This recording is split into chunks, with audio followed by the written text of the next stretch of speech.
Для школьников Уснеры первый день ноября знаменовался открытием катка. Добровольцы очистили от гравия и мусора хоккейную площадку.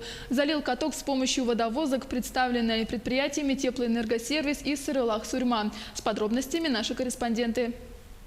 Перед самым открытием осеннего сезона катка добровольцы, волонтеры чистили от гравия и мусора саму площадку. Заливалась каток с помощью водовозок, предоставленной предприятиями АО «Теплоэнергосервис» и «Сарылах-Сурьма». Будет здесь поставлено освещение. Ирина Баяновна сделала спонсорскую помощь, выделила нам 4 прожектора. Большое спасибо ей. Все организации, к которым мы обращаемся, никто нам не отказывает. Жителям поселка не пришлось долго ждать сезон открытия катка. Сегодня на улице облачная теплая погода, температура воздуха минус 10 градусов.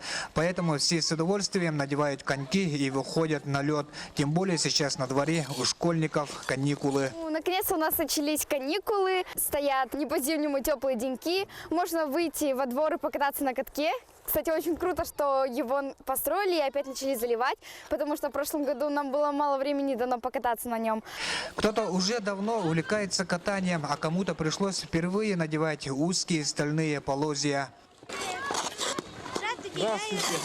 Впервые сейчас стал на лед. У меня произошло то, что я разучилась кататься, но сейчас я хочу научиться опять, куплю коньки и начну кататься.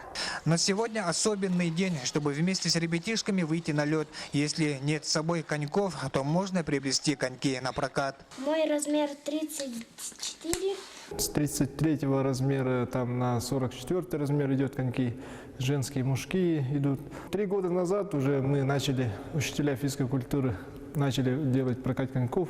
Отправиться на каток всей семьей – отличная идея. Свежий осенний воздух и физическая нагрузка – то, чего не хватало жителям Уснеры.